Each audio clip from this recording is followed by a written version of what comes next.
Hi, I'm Jim Crandall, President of CSHEMA. On behalf of our Board of Trustees, we are proud to support this important safety awareness message in this video for EHS professionals in higher education.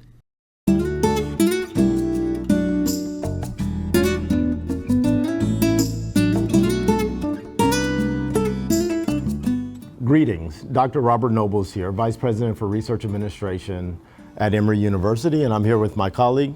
Dr. Bob Emery. I'm at the University of Texas Health Science Center at Houston. So we come to you today to talk about a very important topic of environmental health and safety and the critical nature of safety on our campuses, at our institutions. We come to you today at the conclusion of the 45th meeting of the Environmental Health and Safety Directors Roundtable that was hosted in Louisville, Kentucky. Our host brought together more than 50 members from across the country of environmental health and safety professionals and leaders from many of your campuses. And many of the topics that we discussed were centered around how do we continue to elevate the alignment, connections, and communication and visibility of the safety work that is being performed on our campuses. In 2015, I helped to publish the APLU guide on laboratory safety that is used around the country, and the number one recommendation is ensuring that leadership of our institutions are aware and they're supportive of their environmental health and safety environment. So Bob, you've done a number of things across the country. Could you please share for our audience the work that you have done to help our country move forward with laboratory safety? Sure. Well, let me maybe first start by saying I appreciate the opportunity to chat. My role at the University of Texas Health Science Center at Houston is a bit unusual, that I'm the safety person, but I also have a faculty appointment at the School of Public Health, where you and I went to school, by the way.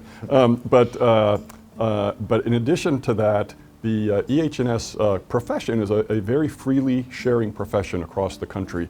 And so I've been involved in doing collegial peer reviews for health and safety programs across the country. I just completed my 48th one. So the comments that I'm going to share here with you are reflective of my 40 years of experience doing safety, but also this opportunity to see how it's carried out at other universities as well. So with that in mind, I guess maybe the first question is, because of your experiences in dealing with other administrators, there's some administrators that don't fully understand what EHS programs do. And I think part of that has to do with EHS programs sometimes don't tell their story as best as they could. So what I always tell people is that an EHS program exists to help people go home as healthy and safe as they come in the door. Pretty straightforward. And so that their activities cross all the boundaries. So it's there to protect the students, there to protect the faculty, the staff, the visitors, the patients, and the like. And very similar to the footprint you have there at Emory. Yeah. But at the end of the day, it's to assist. And the reason I'm using the word assist is because EHS programs need to function as a service organization supporting the teaching, research, and service missions of the university. Yeah, so one of the things that I've found, and I want your comments related to this, is that in some of our institutions across the country, upper leadership is not quite informed or aware of all the services and support that environmental health and safety perform on their campus, their life-saving activities. And so what techniques would you suggest? Well, yeah, and let me tell you why I think that is. Okay. I think it's because in the safety world, on a good day, nothing happens. And so we've got to be really, really good at telling the story about the resources and the activities that are carried out to make nothing happen, because it doesn't happen by accident, to use a pun. And so I think the safety programs need to be overt in marketing their activities across that administrative sphere, which I think is something that you've experienced in your travels, your professional travels, that some of these administrators just didn't know what safety did. Yeah, and I think part of the challenge is that some of our safety professionals are incredibly humble. And so they put their heads down, they continue to save lives every day, but they forget to tell their story to administration. Right. So when we think about administration, who are the key partners at our university that a safety professional should be sharing information to?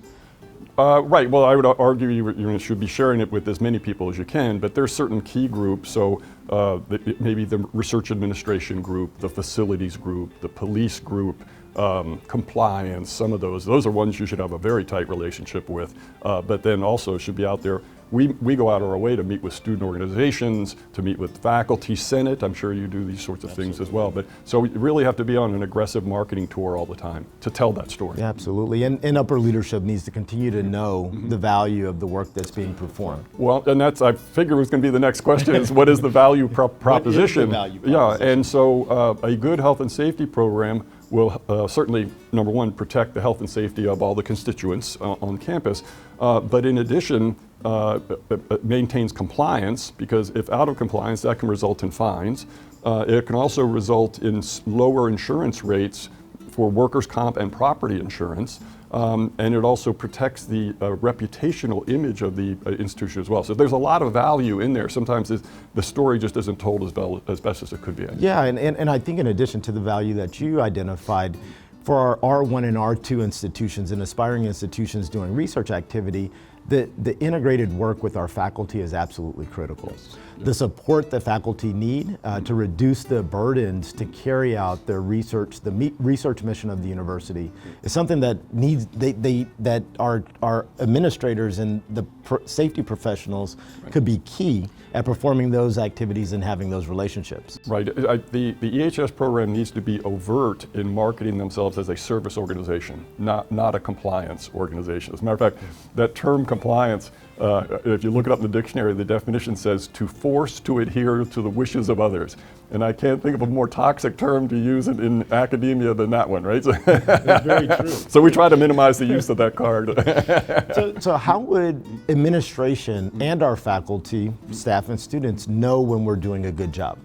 Well, we have reached concurrence both at our shop but also through these peer reviews I've done that I believe there are 4 key performance indicators that are universal for EHS programs. And I challenge our colleagues to think about this, and the administrators that this will go to. And they're in rank order. The first key performance indicator is the number of reported illnesses, injuries, and the like for the entire population risk. So how many people got hurt or sick, and then how much property got damaged. The second one would then be compliance, because we get inspected by a bunch of different agencies. The third one is finances. How much does the department cost? And maybe there's cost containment or cost savings. And then balanced out with measured client satisfaction. I think those 4 key performance indicators have proved over time for me, and I've been through a number of leadership changes, but it seems to be universal, that they seem to get it. The story seems to get through. Yeah, absolutely. So one of the challenges that we've heard even at the Directors Roundtable is resource allocation and resource alignment. Yes. So what would you suggest that an institution of higher education should do in terms of learning about the services being provided, being able to assess it, and what contributions or additional resources? Yeah. I encourage these safety programs that I'm involved with doing peer reviews to actually make a coherent annual report that captures those key performance indicators, but includes things such as the cost for the program. And even if it's not requested by administration, I would make one anyhow, and I would market it widely. We do this each year, and we share it with all the safety committees. I actually meet with the president once a year and go through these materials. And so you have to, again, going back to the point of aggressively marketing the program, I think we have to take the lead in that regard. Yeah, absolutely. And I do believe the point that you made related to meeting with the president, either through the enterprise risk management process or an individual meeting, or through compliance or audit, some form or fashion, the information from environmental health and safety needs to get to the president and the cabinet, at least on an annual basis. Correct. Because we've had incidences in the past where institutions had not done that. Yes. Yeah, and we make sure it's documented, and we are actually subjected to peer reviews as well within the University of Texas system. And one of the things they look at when they come in to peer review us every 3 years is show us documentation that this information got to the president, which I think is a good thing. Yeah.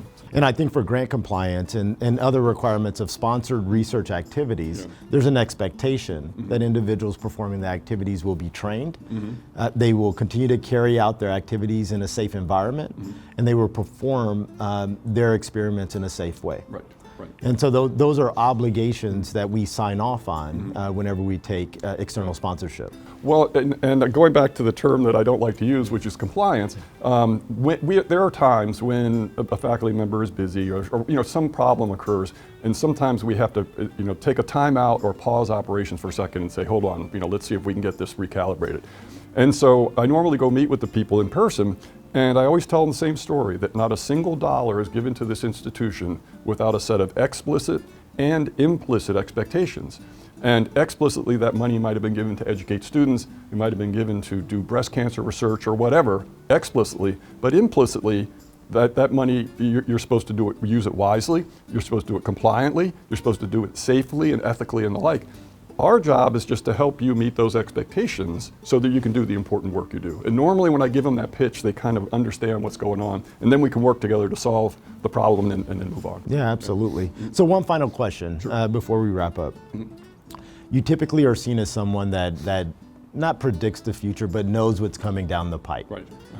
For our audience that's listening to us today, can you share your thoughts on what looms in the future for environmental health and safety and things that you think about? Yeah, I think there'll be a dramatic turnover in leadership in the EHS professions in the coming 5 to 10 years, just because it's the natural cycle of things.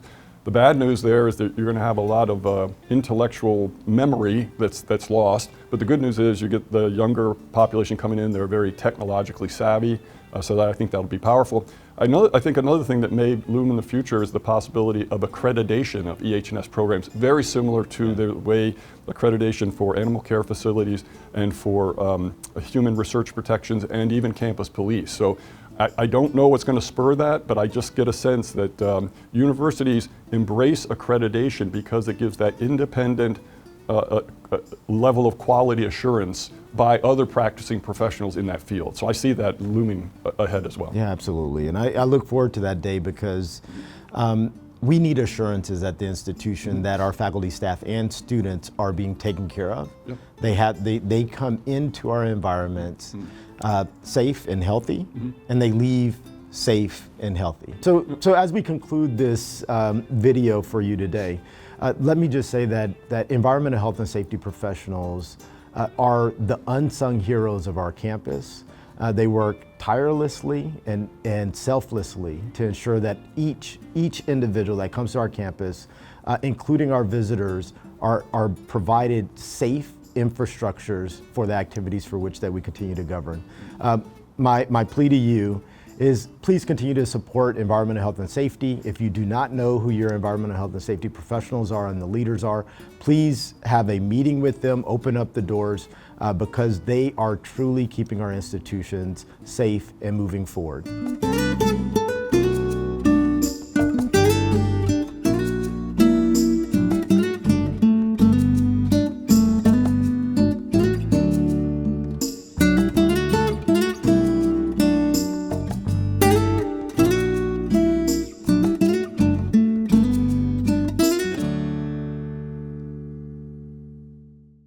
This two-part video series was produced by the EHS Directors Roundtable to help university leaders understand the critical role of environmental health and safety in research.